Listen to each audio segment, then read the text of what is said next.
I grew up on Coke and Pepsi. Oh my gosh. Now, I won't touch Diet Coke and Pepsi because I know it's no good for me, and I don't drink a lot of pop, but I still like a bottle of pop.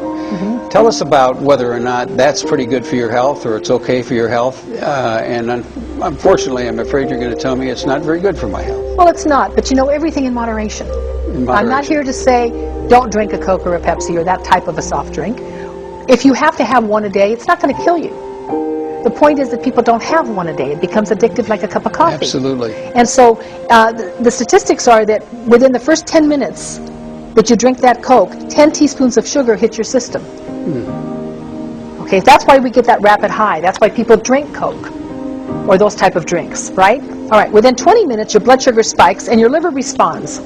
So the minute we kick that liver into motion, then it bursts insulin. So can you imagine if you are syndrome X, hypoglycemic, or diabetic, what it's going to do to you?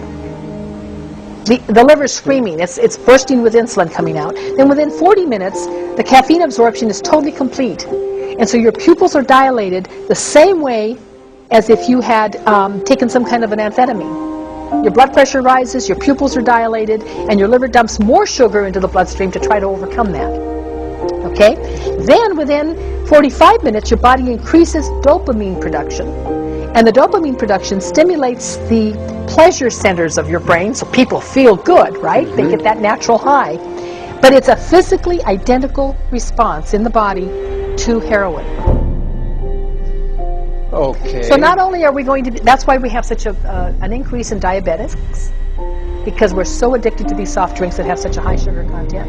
And then people will go, I have patients that have said to me, but I buy that nice, and I'm not mentioning any brands, that nice bottle of iced tea that's supposed to be healthy for me because it's green tea. They never read the label. We go back to patient education again. The first ingredient is high fructose corn syrup. That's sugar. It's sugar any way you look at it. So not only do you have all of these highs and lows and the liver just screaming, but then within 60 minutes of drinking that, you have a sugar crash. So what do you need? Another drink of the same type to bring you back up again. So you have this constant pendulum that's swinging, and that's just not healthy. Not to mention the fact that you can become diabetic. So then if I go and buy a nice big bottle of Knutson's wild cherry juice and drink that, I'm just drinking pure sugar, right? Well, it depends on the cherry juice. If it's unsweetened pure cherry juice, you're okay. Good. But you still have natural sugar in it. So but that should be all right, right? Not if you're diabetic. Okay.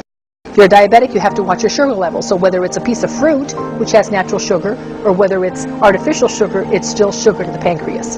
So you still have to be careful. But yes, for a healthier drink, I like cranberry juice. I buy the concentrate cranberry that doesn't have any sugar. And it's tart, but I like the tartness. So I just add a little bit to my water. I don't drink it straight because I can't tolerate it. It's too tart.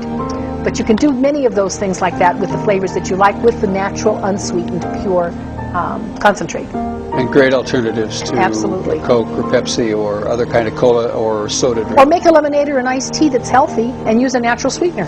Great idea. Okay? Thanks. You're welcome.